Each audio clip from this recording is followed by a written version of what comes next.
संसार में जीवात्मा वहां से चली अपने घर से नीचे की तरफ, क्यों नीचे उतरना बहुत आसान होता है, ऊपर चढ़ना बड़ा कठिन होता है।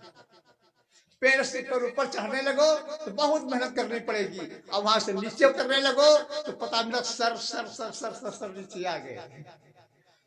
तो नीचे आ तो गए बड़ी आसानी से, अब जाना बड़ा मुश्किल है यहाँ से।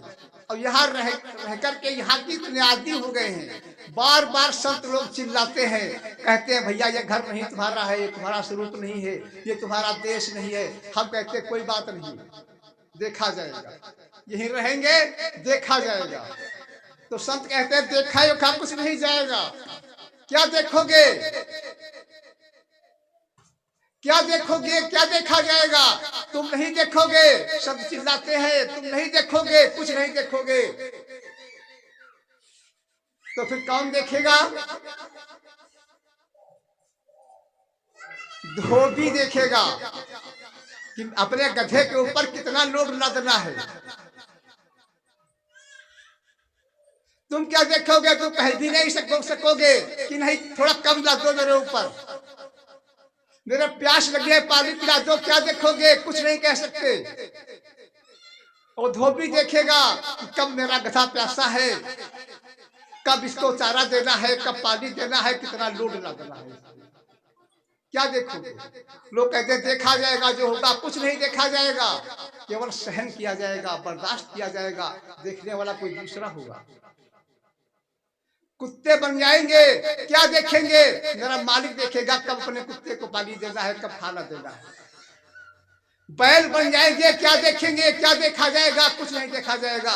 किसान देखेगा कि इसके कितने डंडे मारने हैं, किसान देखेगा कि अपने बैल के कितने डंडे मारने हैं, ये कब धीरे चलता है, कब जोर चलता है, कब इसको चारा देना है, कब पानी देना है, कहाँ बांधना है, कहाँ छोड़ देना है। कुछ नहीं देखा जाएगा। देखने का समय केवल एक यही है, देखने का और सुनने का अगर मौका है तो सिर्फ मानव शरीर में है, इसके बाद कुछ भी नहीं देखा जाएगा, केवल भोग भोगा जाएगा। हमारे कबीर साहब जी जब यहाँ से आए, देखा जीवात्माओं की इतनी दुर्दशा हो रही है इस धराधाम पर।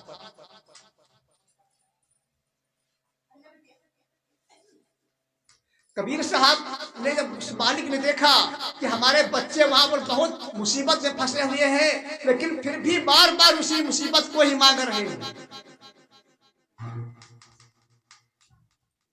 बार बार मुसीबतें मांग रहे हैं, छूटने का कोई नाम ही नहीं ले रहा है। लेकिन पिता दयालु होता है, उसको हमदर्दी लगी तो उसने कबीर साहब को भेजा वहां। जब कबीर साहब वहां से नीचे आते हैं, तो जब नीचे आते हैं तो पहला स्थान किसका पड़ता है? हमारे भक्तों को मालूम होगा, महाशून्य पड़ता है, काल निरंजन का स्थान। सबसे सतलोक सचखंड से नीचे जब जीवात्मा आती है तो काल निरंजन के देश को आती है। हम काल निरंजन के देश में, तो काल निरंजन रास्ते में मिल गया। सबसे पहले उसी से मुलाकात हुई जो हम लोगों को कैद किए हुए है। उसने कहा महाराज कहाँ जा रहे हो? कबीर साहब से पूछा। कबीर साहब ने कहा मैं अपने जीवों को छुड़ाने जा रहा हूँ, मेरी आत्माएं वहां फंसी हुई है, मेरे जीव वहां फंसे हुए हैं आपके देश में, और बड़ी उनकी दुर्दशा हो रही है। तो उस मालिक ने हमें भेजा है और हम वहां जा रहे हैं उनको छुड़ाने के लिए। तो काल डर गया, उसने कहा बड़ी मुश्किल से तो हम इनको फांस पाए हैं, अब ये आत्माएं अगर तुम छुड़ा दोगे यहाँ से ऊपर चली जाएंगी तो हमारे देश में कौन रहेगा, हम किस पर शासन करेंगे, इसलिए आप वापिस चले जाओ, किसी को छुड़ाने मत जाओ। तो कबीर ने कहा ऐसा नहीं होगा। कबीर साहब ने कहा हम छुड़ा के मानेंगे। तो काल ने कहा कैसे छुड़ाओगे, कोई रास्ता है तुम्हारे पास? क्यों, मैंने हजारों बंधनों में बांध दिया है जीवात्माओं को, हजारों बंधन, एक आधे नहीं, हजारों बंधन, और वो बंधनों के इतने आदी हो गए हैं छूटने का नाम ही नहीं लेते हैं, और बंधन ही बंधन मांगते हैं बार बार। एक हमारे भक्त थे तो उनकी पत्नी बहुत सज्जन थी, लेकिन मालिक की दया मौज, और उनके बच्चे नहीं थे और पत्नी खत्म हो गई। यही सिंगापुर पड़ोसे की बात है आपको।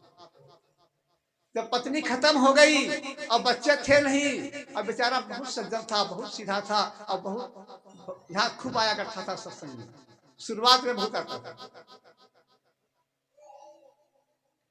तो मैंने उससे कहा कोई बात नहीं, इतने दिन का साथ था, वो चली गई, कोई बात नहीं, अब तुम अकेले बच्चे हो, अब तुम्हें मालिक ने बहुत मौका दे दिया।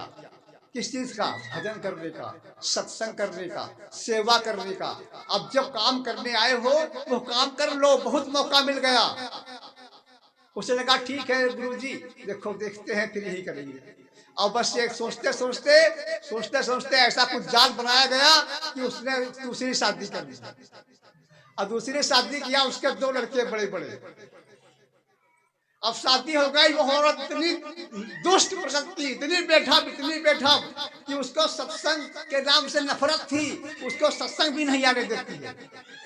और रात दिन बेचारा इतनी मेहनत करता है, इतनी मेहनत करता है, बड़ा अच्छा शरीर था, और सूख करके काटा हो गया।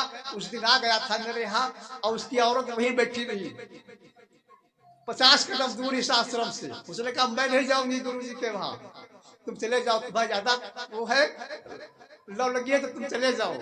वो बेचारा आया तो मैंने पूछा कहाँ से आ रहे हो? कहने लगा मेला देखने गए थे, वहां से आ रहे हैं। तुमका तुम्हारी घरवाली कहाँ है? कहला घरवाली बाहर बैठी है।